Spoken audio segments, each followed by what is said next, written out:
क्या कहिएगा, चुनाव नजदीक है, चुनाव में जो है इस बार के जो युवा है या फिर कोई भी जनता है वो क्या मुद्दा लेकर इस बार के चुनाव में उतर? देखिए, मुद्दा वही होती है, लेकिन मुद्दा को भ्रमित कर दिया जाता है कि तुम इस मुद्दा पे चर्चा मत करो, क्योंकि इसका जवाब न सत्ता दे पाती है न विपक्ष दे पाती है। इसलिए इन बातों पे, और ये दोनों मिले रहते, क्योंकि ऐसा न दे दे कि हम भी नहीं आए वो भी नहीं आए और कहीं कोई तीसरा न घुस जाए, ये भी डर सताते रहता है। इसलिए वो इस तरह से मुद्दे छेड़ देते हैं कि तुम देश के बारे में सोचो, तुम इस बारे में सोचो कि देखो खतरा आ रहा है देश पे, संविधान पे, इस पे, सब कुछ कर। लेकिन हमें सोचना था, युवाओं को सुदृढ़ इसमें था कि हमें शिक्षा अच्छी मिलती और गुणवत्तापूर्ण शिक्षा मिलता तो हमारा रोजगार का सीढ़ियाँ खुल जाती, स्वास्थ्य अच्छा मिल जाए तो आर्थिक वे में हम डेवलप हो जाएंगे, क्योंकि सबसे जो खर्च करते हैं ना हम लोग शिक्षा और स्वास्थ्य को लेके। लेकिन हम ये कभी चर्चा नहीं करते, हम चर्चा और हम भुखमरी के कागार पे भी रहेंगे। तो मोदी जी के विदेश को नीति को हम जानेंगे, राहुल जी का विदेश, और कभी तो अपने बारे में सोच लो और अपने परिवार के बारे में सोच लो, अपने पीढ़ियां को, और खाका वो तैयार होना चाहिए कि 10 साल आने वाला, जिससे हमारा बिहार भी समृद्ध हो, हम भी समृद्ध हो, इस बात पे चर्चा होना चाहिए। लेकिन हम चर्चा ये करते हैं कि 30 साल पहले देखो वो कैसे करता था, फलानवा कैसे करता था,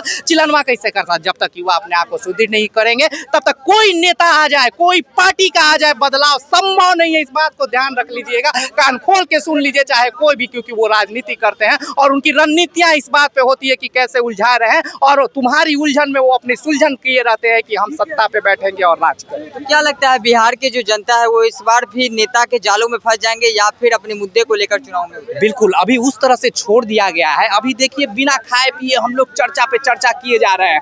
हमारे घर में कितनी मुसीबतें, कितनी दिक्कतें, और हमें कोई परेशानियां नहीं दिख रहा है, लेकिन हम चर्चा कर रहे हैं। और जैसे जैसे ये नजदीकियां बढ़ेंगी, अभी तो हम फ्री ऑफ कॉस्ट सब कर रहा है, जैसे जैसे नजदीकियां बढ़ेंगी, अगर वो मुद्दा कमजोर होने लगेगा तो उस बंदे को 1000-2000 दिया जाएगा कि जाओ इस मुद्दे को तुम डेवलप किए रहो, ताकि लोगों को इतनी सोचने का समय मत दो। और वो जब तक ऐसे लोग सहेंगे तब तक ऐसे नेता पैदा होंगे, और वो उनका नेता का बेटा विदेश में पढ़ते रहेगा और हम थालिया गालिया करते रहेंगे, लेकिन अपने सुख संपत्ति की बात नहीं करेंगे। इसी तरह से हमारा बिहार जो बना हुआ पलायन को जो कहते हैं खत्म कर देंगे, ये संभव ही नहीं है कि हम तुरंत पलायन को खत्म करने की, इसके लिए नीतियां बनाई जाती है और नीतियां के अनुरूप कई साल लग जाएंगे। अभी आप बोल लो हमने ट्रेन दे दिया, बस दे दिया, इस बात पे दे दिया कि जाओ तुम विदेश में काम करो, जाओ तुम दूसरे राज्य में काम करो, लेकिन हमें पलायन को हम कम तो कर ही सकते हैं। नीतियां भी बनती है, लेकिन नीयत की बहुत कमी होती है। जिस दिन हमारे नेता नीयत के साथ नीतियां बनाना शुरू कर देंगे, बहुत हद तक है कि हम पलायन भी रोक लेंगे और बिहार की तरक्की के न्यू की ओर संरचना के एक नए धारा में हम प्रवेश करेंगे। चुनाव होने वाला है और इस बार जो है युवा है, तो युवा किस मुद्दे को देखकर जो है चुनाव में उतरना चाहेगा?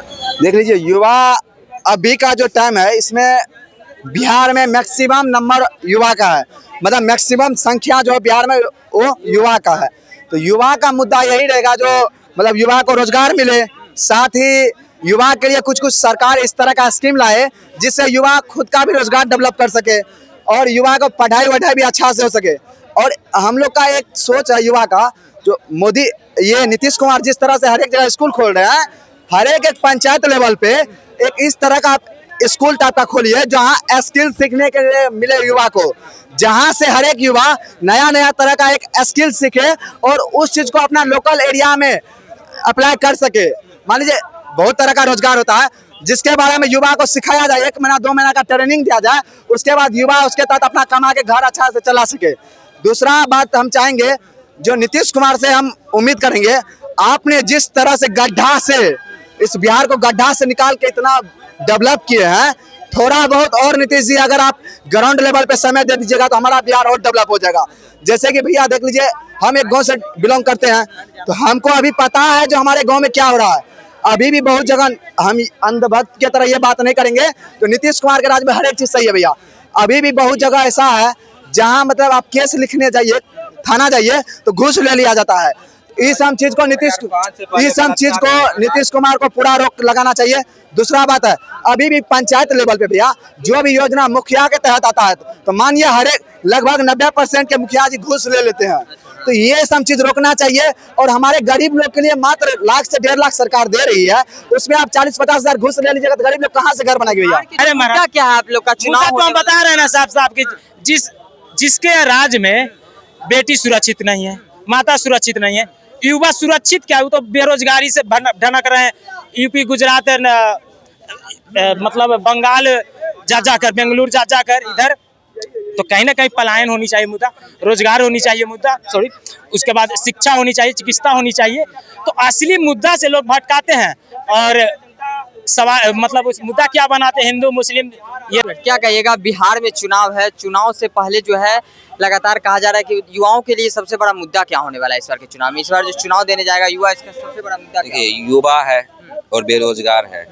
दुनिया में सबसे बड़ा दुख जो होता है ना, बेरोजगारी का दुख होता है। लोग कहते हैं कि हमारे जीवन में काम बहुत है, हम इससे दुखी हैं, और उससे भी बड़ा दुख ये है कि किसी के पास काम ही नहीं है। बिहार की जनता, बिहार के युवाओं को रोजगार चाहिए, और बिहार के युवाओं को पता है कि कौन जुमलाबाजी करता है, कौन जुमलाबाजी नहीं करता है, कौन बोल के रोजगार देगा, कौन बकैती करके भी रोजगार नहीं देगा। तो जनता मन बना चुकी है। कौन हमारे रोटी, कपड़ा, शिक्षा, स्वास्थ्य, मकान और सम्मान का बात करेगा, उसे जनता जो है वेलकम करेगी। और जिस प्रकार से जेपी मूवमेंट हुआ था और संपूर्ण क्रांति हुआ था हमारे देश में, उसी प्रकार से ये 2025 में संपूर्ण क्रांति होगा। छोटे मोटे जो ये सब पार्टियां हैं, ये सब पार्टियां धूमिल हो जाएगी, और इस बार जो है एक मजबूत कोई पार्टी आएगा जो कि युवाओं के हक में बात करेगा। उम्मीद है युवा को, किससे उम्मीद है कि कौन सी पार्टी आएगी, कौन सा वो नेता होंगे जो बिहार के भविष्य को बदलेंगे, बिहार को आगे लेकर जाएंगे? युवाओं को पता है, युवाओं में जन आक्रोश है, और बिहार का जो युवा है एक राजनीतिक समझ रखता है। जो राजनीति का भूमि है बिहार,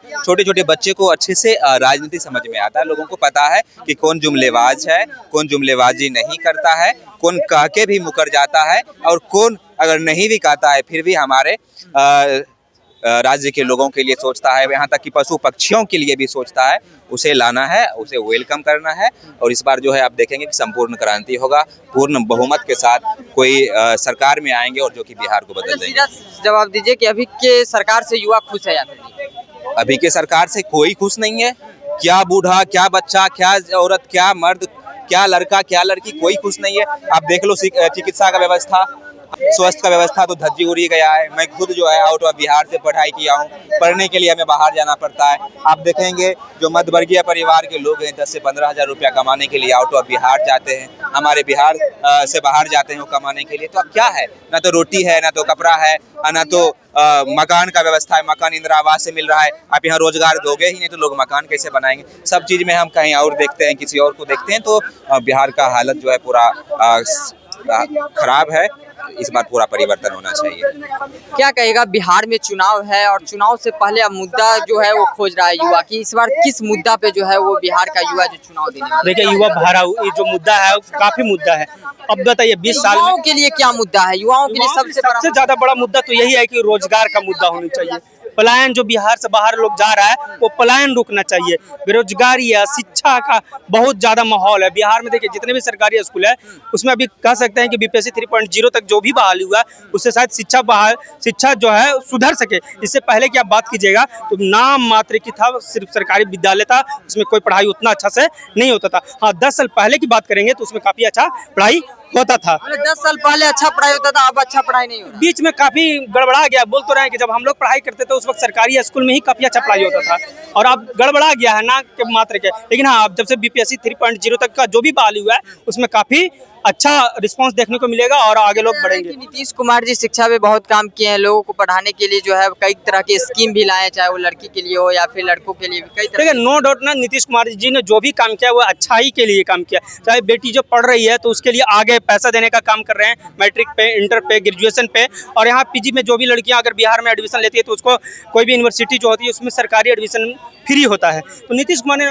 कोई ऐसा मतलब गलत काम नहीं किया है। एजुकेशन को उन्होंने सुधारने का ही काम किया, बस शर्त जितना सुधारना चाहिए तो उतना नहीं सुधरा, बिल्कुल उस लेवल का नहीं सुधरा है। अभी और बिहार में काम करने की जरूरत है। तभी तो प्रशांत किशोर भी बोल रहे हैं कि जो व्यक्ति है सरकारी स्कूल में नहीं पढ़ना चाहता उसको हम प्राइवेट स्कूल में पढ़ाएंगे। इस बार युवा की झुकाव किधर है? देखिए, युवा मुद्दा हम बता सकते हैं, झुकाव अब युवा ही बताएगा कि कौन कौन किसकी ओर। बोले तो कि जो बेरोजगारी की बात करेगा, जो रोजगार की बात करेगा, जो एजुकेशन की बात करेगा, जो नौकरी की बात करेगा, जो स्वास्थ्य व्यवस्था सुधारने की बात करेगा, उसकी ओर जनता को जाना चाहिए। तो क्या लगता है कि आपके अनुसार जो है वो कौन सी सरकार है जो युवाओं के लिए काम करना चाहेगी? कौन सी अभी की नीतीश कुमार जी है युवाओं को? देखिए, नीतीश कुमार जी नो डाउट 20 साल में जो भी काम किया है उन्होंने अच्छा काम किया है, बोल सकते हैं। बट उनका एक अब एज हो चुका है तो नीतीश कुमार जी को स्वतः से खुद से संन्यास ले लेना चाहिए। और कोई भी नेता जो जदयू का होगा, चाहे उनके बेटे होंगे चाहे कोई और होंगे, उनको स्वतः से आगे कर देना चाहिए। और विपक्ष के नेता में जैसे तेजस्वी यादव है, वही तो लगभग मेन विपक्ष के नेता है, तो उसको देखा जाए अगर युवा लोग चाहेगा तो बन सकता है, अन्यथा बाकी फिर से एनडीए सरकार होगी या इंडिया गठबंधन, हम तो नहीं बता सकते, जनता जो जानेगी, जो कहेगी।